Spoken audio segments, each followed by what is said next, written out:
প্রোডাক্টই হ্যান্ডমেড। এছাড়া আমাদের জয়পুরি ঝুমকা, আংটি, চুড়ি আর ছেলেদের জন্য ব্রেসলেট, সানগ্লাস সবই আছে মোটামুটি। হ্যাঁ, আমি সঙ্গীত বিভাগে পড়াশোনা করছি, এবার 20 ব্যাচ, একদম ছোট। আর এইটা আমাদের আসলে বিশ্ববিদ্যালয় দিবস উপলক্ষে মেলাটা হচ্ছে, আর সেই উপলক্ষে আজকের এই আয়োজন। আর আমি বসন্ত পেজ থেকে আসছি, আর আমি একদম ছোট ব্যাচ থেকে আসছি। আর সব থেকে বড় কথা হচ্ছে যে মানে মেলায় নিজেকে প্রেজেন্ট করার উদ্দেশ্য একটা, যে সেলফ ডিপেন্ডেন্ট হওয়া। সবাই তো আসলে চায় সেলফ ডিপেন্ডেন্ট। খুব সুন্দর একটা মিলন মেলা। এখানে যারা প্রাক্তন স্টুডেন্ট তাদেরকেও দেখতেছি আমি সকাল থেকে, এটা তো খুবই আনন্দের।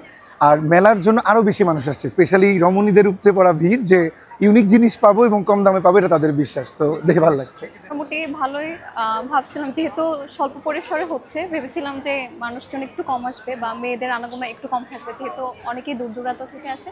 বাট না, সকাল থেকে এসে দেখতেছি মোটামুটি ভালোই সারা, সবাই আসতেছে আর সবাই মোটামুটি মনে আনন্দ নিয়েই আসতেছে।